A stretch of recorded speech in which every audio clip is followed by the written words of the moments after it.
کراچی کی تاریخ میں پہلی ہڑتال۔ کراچی میں پہلی ہڑتال اور احتجاج کی طرح ہڑتال بھی اپنی بات کو دنیا تک پہنچانے کا ایک ذریعہ بن چکی ہے اور دنیا کو یہ باور کرانے کی کوشش کی جاتی ہے ان کے ساتھ جو سلوک کیا جا رہا ہے وہ ناروا ہے۔ کراچی میں پہلی ہڑتال ایک ایسا واقعہ ہے جس نے آگے چل کر سندھ میں انگریزوں کی آمد کا راستہ ہموار کیا۔ تاریخ دان و مفکر جناب غلام رسول کلمتی صاحب اپنی کتاب کراچی کے داماد واقعات اور روایات میں اس داستان کو اس طرح لکھتے ہیں۔ ہندی سال 1831 تا 1832 عیسوی میں نصرپور کے ایک ہندو مزدور نے اپنے بیٹے کو ایک درسگاہ میں داخل کیا۔ استاد کی سختی کے بنا پر وہ لڑکا اپنے درسگاہ سے بھاگ گیا اور دوبیوں کے ایک محلے کے پاس ایک مسجد کے قریب کھڑا ہوا۔ ایک مسلمان کی نظر اس لڑکے پر پڑی اور اس نے اس لڑکے کو مسجد میں بٹھا دیا۔ اس پر ہندوؤں نے سخت غصے کا اظہار کیا اور اپنی دکانیں بند کر کے شہر میں ہڑتال کر دی، جس سے مسلمانوں کو اشیاء خوردنوش کے حصول میں مشکلات کا سامنا کرنا پڑا۔ رد عمل میں مسلمانوں نے بھی احتجاج کیا اور کراچی کے قلعے سے باہر جا کر لیاری ندی کے قریب ہندوؤں کے کنویں میں ایسی چیز ڈال دی جو ہندوؤں کے لیے ناپسندیدہ ہو۔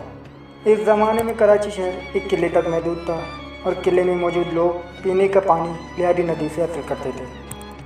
لیاری ندی اس زمانے میں دی مارکیٹ کے مقام پر آ کر پھیل جاتی تھی اور پھر آگے بڑھ کر سمندر میں گرتی تھی۔ آج سے چند سال پہلے بلوچ لی مارکیٹ کو کورے دب کہتے تھے۔ لی مارکیٹ کا پرانا نام کورے دب تھا، جس کے معنی ہیں ندی دہانا۔ اس احتجاج اور ہڑتال کے بعد مسلمانوں اور ہندوؤں میں کشیدگی پھیل گئی۔ دوسرے دن ناؤ مل کے بھائی پرشرام اور ایک سید جس کا نام نور الشاہ تھا، دونوں کے درمیان تلخ جملوں کا تبادلہ ہوا۔ یہ بات حیدرآباد میں میروں تک جا پہنچی اور سیدوں نے مطالبہ کیا پرشرام کو گرفتار کر کے سزا دی جائے۔ سیدوں نے میر مراد علی کے بیٹے سے کہا وہ اپنے والد کو مجبور کرے کہ پرشرام کو سزا دے۔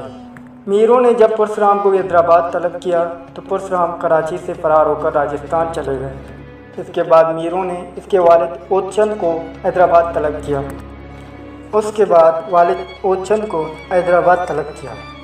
میروں نے محسوس کیا کہ یہ معاملہ کچھ الجھا ہوا ہے تو انہوں نے نصرپور کے بزرگوں کے ذریعے یہ فیصلہ کرنے کی اجازت طلب کی کہ جس پر بظاہر سید راضی تھے، لیکن جب اوچند کو نصرپور کے پیر صاحبان کی طرف لے جایا جا رہا تھا تو راستے میں سیدوں نے اوچند کو اغوا کیا۔ میروں نے کافی تقدوں کے بعد اوچند کو بازیاب کروا کے ایک محفوظ مقام کی طرف روانہ ہوئے۔ اس ہڑتال اور احتجاج کے نتیجے میں جو صورتحال پیدا ہوئی، اس سے فائدہ اٹھا کر ناؤمل نے اپنے والد سے ہونے والے زیادتیوں کا بدلہ میروں سے لینے کا فیصلہ کیا اور انگریزوں سے خفیہ رابطہ رکھا، جس کے نتیجے میں انگریزوں کو سندھ میں آنے کا آسان راستہ مل گیا۔